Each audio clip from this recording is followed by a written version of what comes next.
Thank you. Thank you.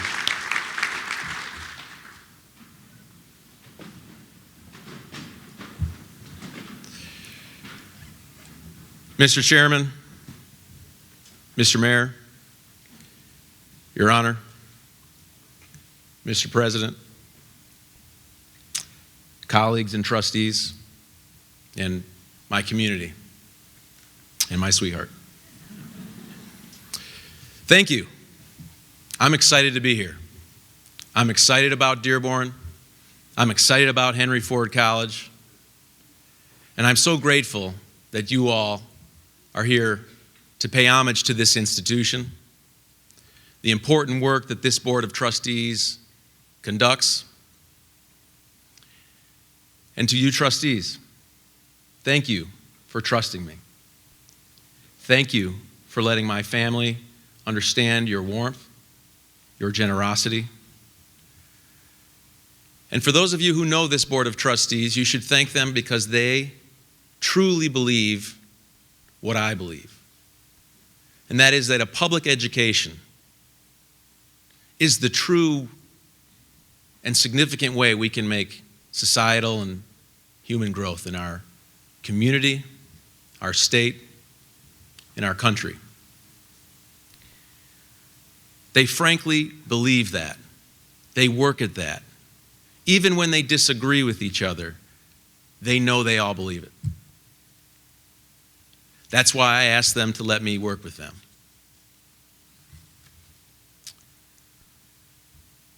This has been a fantastic event. I'm frankly touched and honored, and I'm glad Judge Green didn't apply for this job. I think it'd be him standing here. But it's been a great event, and I simply cannot be the leader that I have been described unless I let you know who's responsible for this nice event. And it's people I work with. One is a vice president at our institution named Dr. Lori Gonko. One is Rhonda DeLong, who I think probably is really beside herself because she worked so hard for this entire event. And I know it's not her fault, but she had that video ready to go. And she has been a fantastic help in this, and then their support person, Jennifer Chapman. Now, Mayor O'Reilly, I'm your constituent. I hope I'm your friend, and I look forward to having the benefit of your advice. And I'm grateful for the city services that your leadership deserves or delivers to my family and to me and my colleagues. There are presidents among us. One of them is from our colleague at Macomb Community College. His name is Jim Sawyer, and another person has a different title but the same responsibility, and that's Peter Provenzano. They sit in the back together, and I appreciate them being here. Chancellor Provenzano is from Oakland Community College.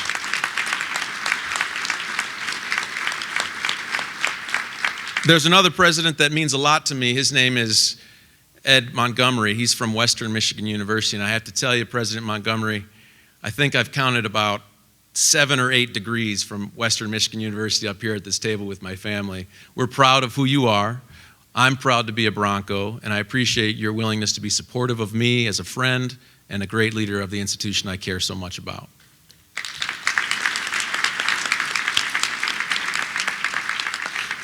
You know, this symbolism of our leadership includes Andy Mazzara, and he's been mentioned a couple times, but I want you to know how much he means to me. I did invite myself to anyone who wanted to tell me about this institution, Mr. Chairman, and one of the people I invited myself to interact with was President Mazzara. I did that because people of this institution who've been here decades told me that he was a great leader. And good to that recommendation, he has met with me, he has helped me. This is a man whose name is emblazoned on the building that I report to in the morning, that to this day still employees of Henry Ford College say that he was a fantastic leader and a great president, and they don't say that about every president. And I will continue to meet with him and learn from him, and his presence here today fills me with pride, honor, and I appreciate you, President Mazzara.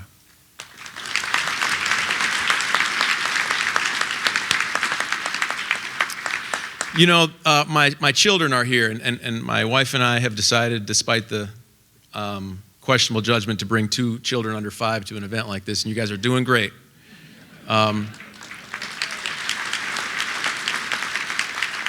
But they're sitting with a woman whose name is Miss Smith, right? Right, Mac?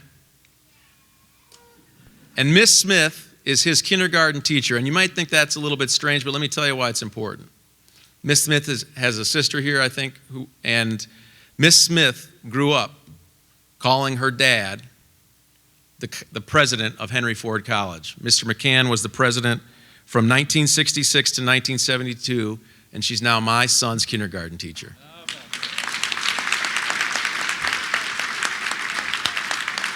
You know, there's another president that I want to acknowledge, and he's now my colleague.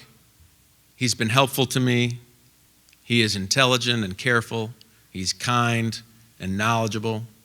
And he stepped into the fray when this institution didn't have a president. He led us well, and he, like President Mazzara, I've not heard one negative thing about him. He is, in my mind, a real president, and I won't call him anything other than that. He did serve as the interim president, and that's John Setkowski. He's here. Raise your hand, John. Raise your hand at least.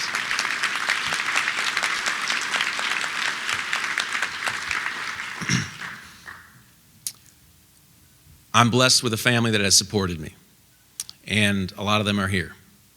My in-laws are the Krulls.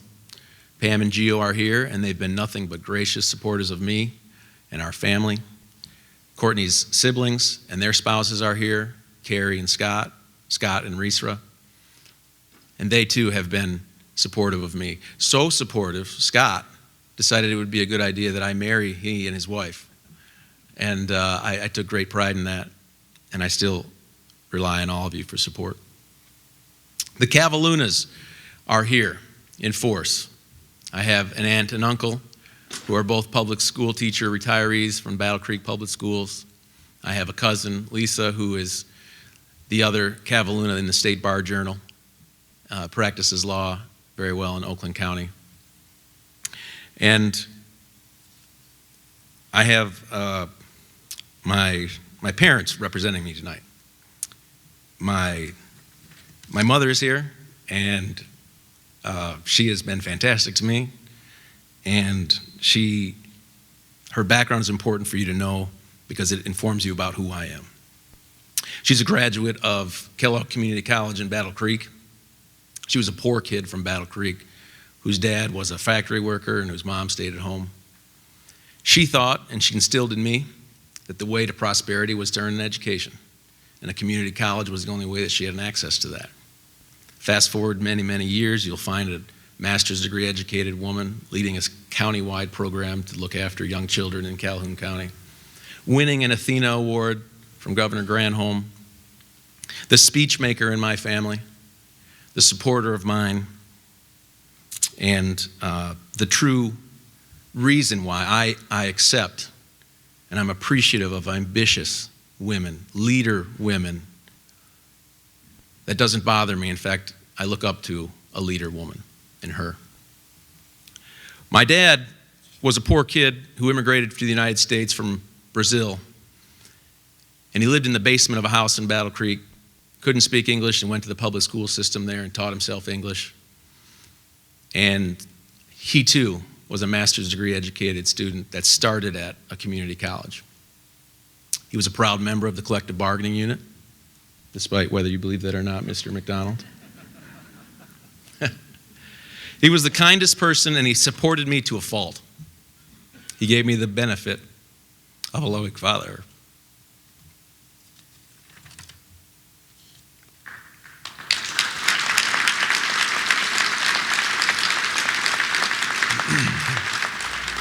I think he'd be happy. He missed this by about 10 months. My sweetheart. Courtney and I have been married almost 10 years now. I have not forgotten one anniversary. Yeah, there's something to be said there. And she has done more than her fair share of pediatrician visits and taking care of our beautiful young children. And she has supported me. And she is one of the few people that a president needs. She keeps me grounded. She always has. I'll tell you a story. I was in law school, and I liked to play basketball. I was pretty good, not great, but decent. And there happened to be an intramural league in law school. I know that sounds hard to believe. You've probably never been there because no one showed up. Well, my girlfriend showed up, who's this beautiful woman here. And to keep me in line, after I had missed 2 shots, the second one by more than she thought was appropriate, the only person in the stands decided to yell at a very loud tone, "Cut it out, Russ!" And she's still that person who grounds me. You'll see a president of Henry Ford College on Wednesday mornings taking trash to the curb. On Sundays, I'm the deputy director of the laundry service in our household. And I love her for that. But you put my parents together with my wife, and what they've given to me is something that, frankly, a lot of our students don't have, but is the product or is the cause of my success.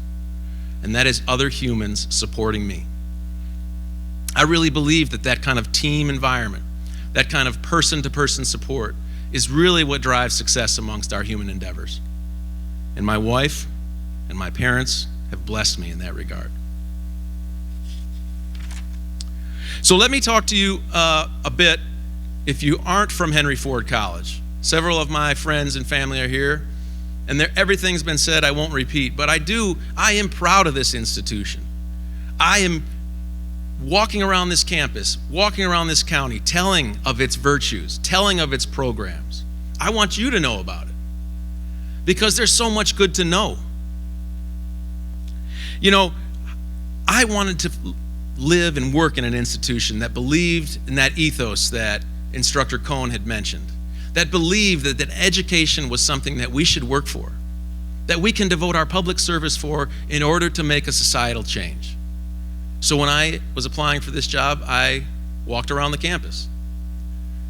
And I ran into something that I talked, Chairman, and you may remember this. In my interview, I pulled up a picture that I took while I was walking around. And it was a whiteboard. It was not even very clean. There was something written on this whiteboard that had been left there for a long time. And it was something that made me feel this is a place for me. It said, getting a higher education isn't like buying a car. When you buy a car, you climb in, start it up, and it goes without you thinking about it. Getting a higher education is like buying a car kit. Now, this is on an instructor's door, I start to realize as I'm reading this.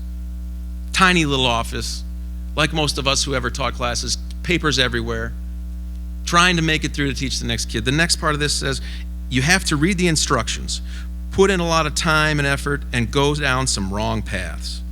But when you're finished, you have something useful, something to be proud of, and something you understand. That's an instructor, run-of-the-mill instructor who cares about education like only that phrase can be said. I decided I wanted to be your president at that time.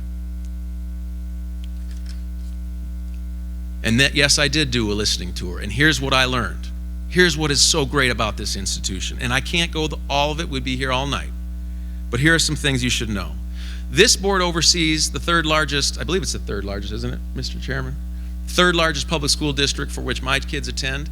And we have thank you. We have an amazing partnership with Dr. Maleko and his team at the public school system. Do you know that almost 2,000 public school students at Dearborn Public Schools attend Henry Ford College? They can get up to 60 credits during their time in high school, and some even do 90 credits for no expense to the families.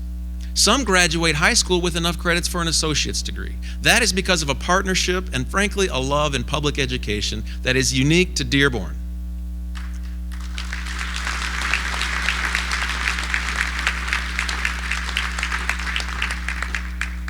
You know, we do believe that an education should be a path to a meaningful career, and we've done that. Since 1984, we've worked with the Ford Motor Company for a program called the Asset Program. It takes cohorts of students 2 years once they enroll, and at 2 years' end, they can be a technician in a Ford or Lincoln dealership to perform technical services on those cars. And during that 2-year service, they spend time in our classrooms, time in our labs, and then times in the dealership. And they have a job before they've started with us. These jobs start at $50,000 a year, and we've done over 500 of them in the last 25 years. And some of them make $150,000 now. U.S. Steel has decided we're worthy of their investment. They have decided that they will give $20,000 to help students that they help to pre-select go through our program to become employees in the energy sector at wages that start at $20.44 an hour. Just last year, 25 new students came into that program, and they'll get meaningful careers because that's what this is for. Our students deserve to learn at our institution and have meaningful careers on the other side. Secure 24 is an IT company that's nationally known. In fact, in 2017, Computer World magazine rated it one of the top companies to work in the IT sector. Over 100 HFC students since the last 8 years have gone on to that company, and some are in leadership now, and those jobs are paid up into the 6 figures for 2 years of education at Henry Ford College. We charge our students $99 a credit if you are from Dearborn. You do the math for that 2 years of education and that kind of career. I will take that bet with anyone who wants to debate with me about whether community colleges are worth investing. I'll take that bet with any family who wants to invest their time and their most precious treasure or their children in our institution. We can deliver for those people. You know, our students in our Health and Human Services School have passed the exams for the state and national certification boards in physical therapist assistant, radiography, respiratory therapist, surgical technologist. The surgical technologists, all the students have been scoring 100% for 4 years straight.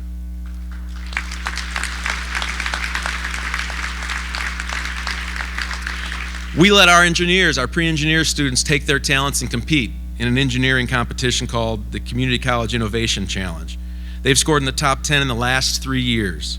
Our business department and our skilled trades built a tiny house on our campus, sold it through RE/MAX for $47,000, and that went to charity. Those kids built a house at community college.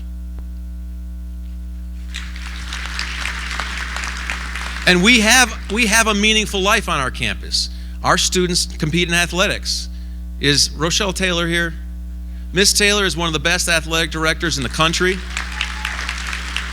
And don't just take my word for it. 51% of our student athletes have a grade point average of 3.0 or above. And for a community college, I dare anyone to challenge her on that. 51% of our students who play sports, 3.0. And those kids are matriculating to higher education beyond our walls. 16 of them last year went on to athletic scholarships in 4-year institutions, and they spread the Hawk and our Hawk Blue across the country. I counted 9 states and 13 cities. You know, it's not just the academic affairs at our institution. We actually have innovative ways to run the college because as much as my friend, Mr. McDonald, sometimes likes to question it, our administrators really are innovative. And this is before my time. We give a tuition guarantee. If you attend Henry Ford College and you graduate, during the time when you're in our classes, if we raise the rates on you, we'll pay it back to you after you graduate. That's the tuition guarantee. That was from administrators at our college, Mr. McDonald. Interim President John Satkowski is spearheading an idea that we're going to spend a significant amount of money to revamp our campus to reduce our energy costs by 60%. And in the meantime, we're going to build up curriculum so that students can learn how to maintain careers in those fields. Rhonda DeLong is spearheading our marketing revamp. We've reached 72 million different ways of interacting with potential college students, and we're going to keep that going. The veterans that are in our institution or veterans supported in our institution are going to get more attention through Dr. Daniel Herbst's efforts. You know, we have 296 students that identify themselves as associated with military families. And finally, Mr. McDonald, I mean this with all my heart. We have a proud tradition of collective bargaining at our institution. We have a collective bargaining unit for the support staff that's led by Kim Kyer, and she and I meet every month. We have a proud collective bargaining unit led by Dr. Boza with our adjunct faculty. And it's not just part-time teachers, folks. These people work multiple jobs. They have spent their own dues to give scholarships to students at Henry Ford College, and they have spent their own dues to support us in the millage campaign. Thank you, Dr. Boza.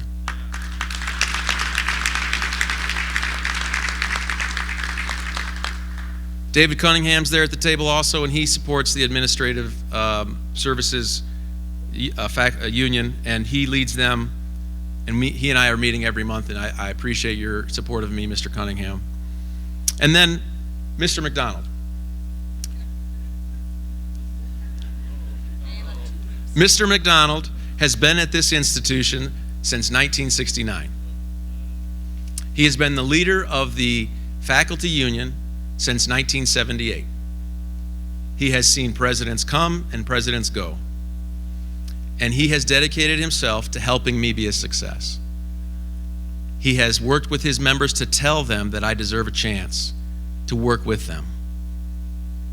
This is a man who is recognized by the American Federation of Teachers as a national vice president. Let me say that again. There's 1.5 million members of teachers across our country, and we have a vice president at Henry Ford College.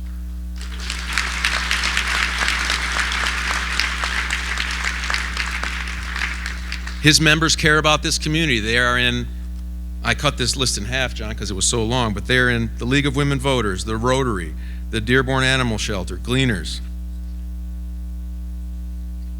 But what I need everyone who's associated with Henry Ford College to know is that the days when John McDonald and the president's office didn't get along are over.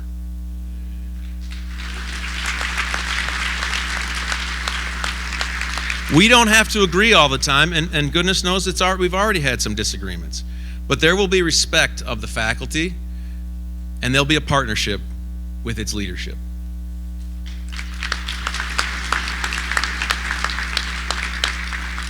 Mr. Fisher, you're the Faculty Senate President. I've enjoyed my meetings with you, and frankly, you've given me advice that I just didn't have figured out until you told me it. And maybe it's the wisdom that you carry as you're approaching your 5th son. I wish you the best in the next month. I know that that's a change for your family. And this is a gentleman who is the Faculty Senate President, remodeling his kitchen and getting ready for son number 5. So ambition has nothing, you have nothing on ambition for me. You're number 1, my friend. All right. You know, I want to speak to the people who work at Henry Ford College, and this is a symbol of the leadership, but I want to talk to you as a person. I tell my colleagues that I want to be partners.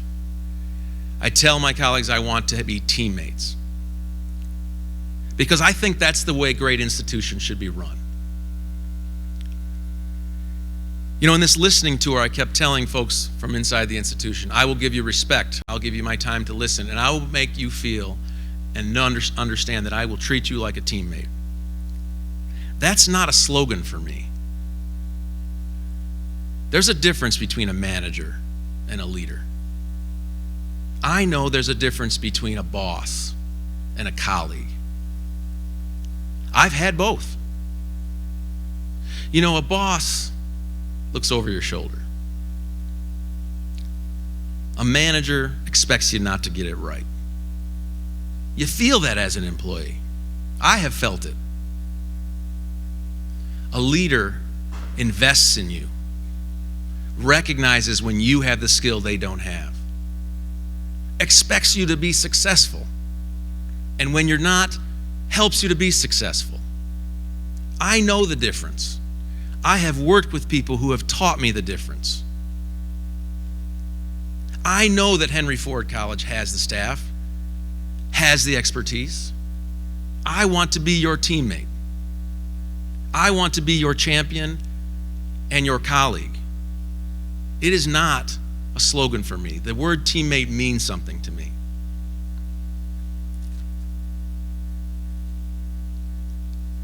Some of my teammates from my past are here. There's a table here of law enforcement officers that have gone to war with me, and I don't mean it in the same way that I agree with Judge Green that it's not really war, but when you're in a foxhole in a courtroom, you learn who's on your side and who's your teammate. It doesn't matter who's your supervisor or not. The chairman of the Michigan Aeronautics Commission is here, and he and I have worked together for 8 years, I think. He knows what a teammate means from me. I hope that if you wonder about what I mean by teammates, you look at these three men sitting here. One of them's John Dobbins, one of them's Eric Dale, and one of them's Derek D. Could you guys stand up? Hold your applause. Stand up for a second, guys. These are three guys that I've known for 30 years. They have stood beside me when I got married. They have stood beside me when I went through tragedy. They live across the state. They have young children and jobs to deal with tomorrow. And you ask them if I've been a good teammate. You ask them what teammate means to me. I am offering that to you if you work with me at Henry Ford College. These men represent who I am. Thank you guys for coming.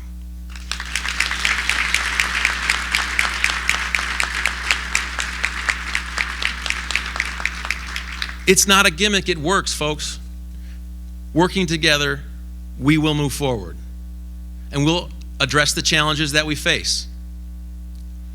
Let me tell you what those challenges are. No one is doubting the fact that enrollment at this institution is down. I have acknowledged that to the board, I have acknowledged it to the staff, and I have said that we have to address that issue. And we're building a plan right now.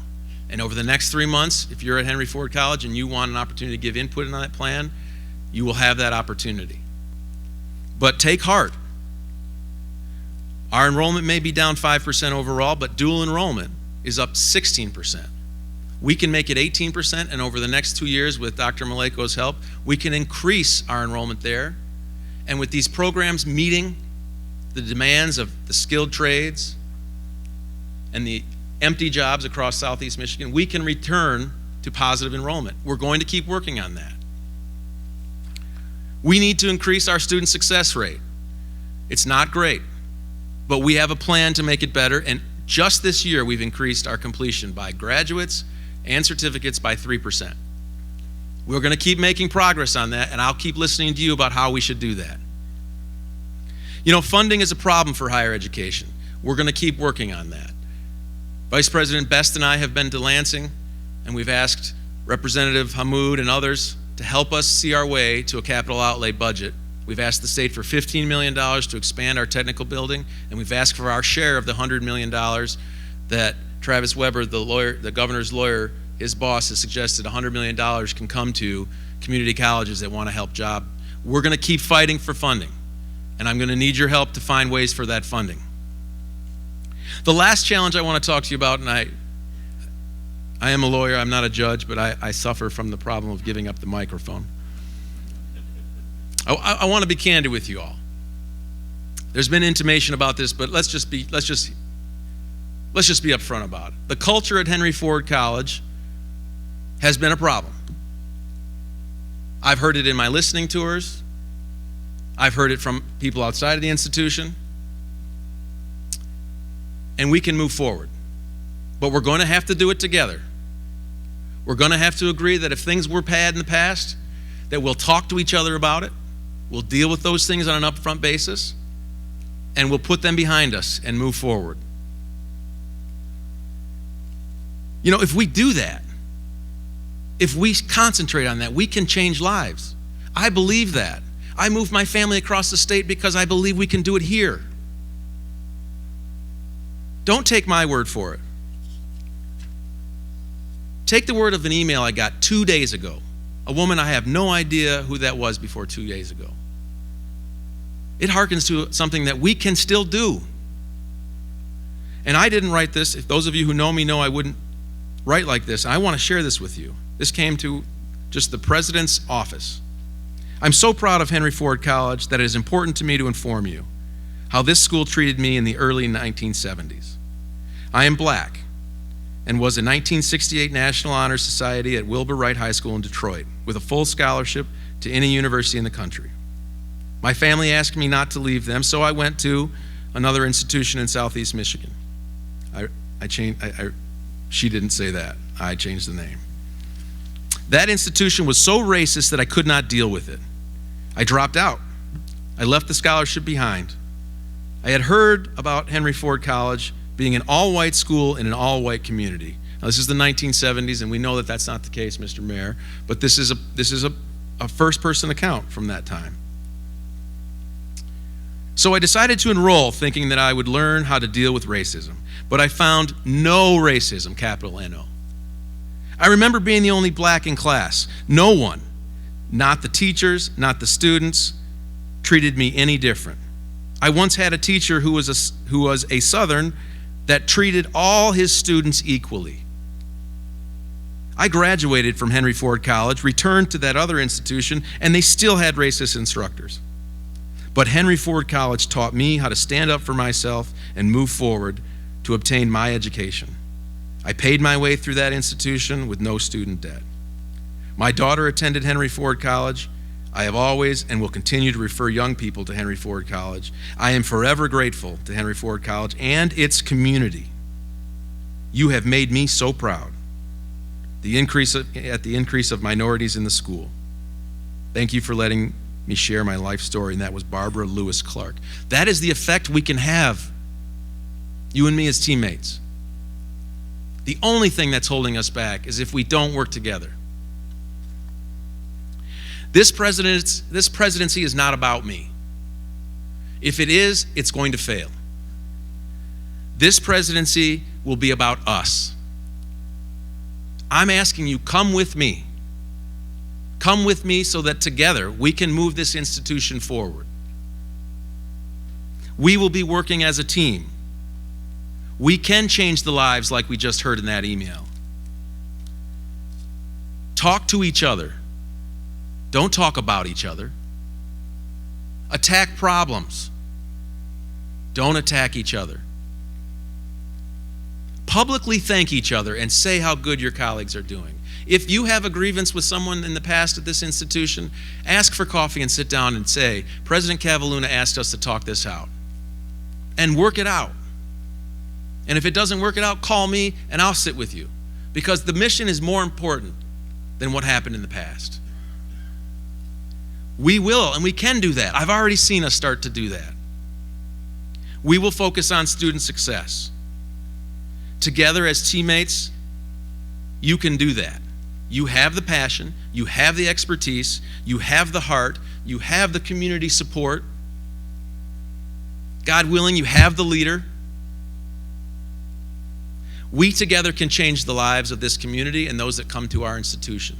60% of the people who come to our institution come from outside of our community because we deliver great education. We can keep this ship going for another 80 years. Come with me. I will be your teammate, and we will change lives.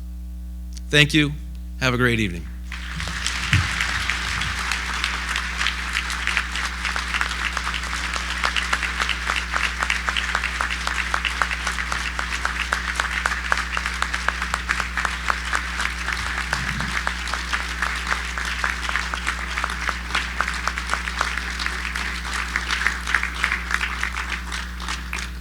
If you detected how he can capture an audience this large, you can imagine what he did to 30 people on an interview committee, search committee.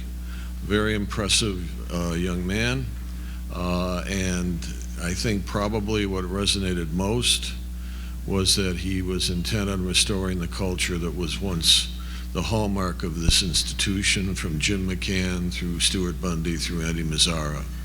And I've said it before, and I've said it in the past. When I came, there was a sense of family. It lasted for quite a while, and we look forward to Russ restoring that sense of family. That's the culture that we had. That's the culture where we built a sterling reputation, and Russ is the man who is going to bring that culture back. Have a wonderful evening. We've got the room for a little while yet. Feel free to chat, and thank you for coming out to see our 6th president of Henry Ford College. receive the chain of office. Thank you.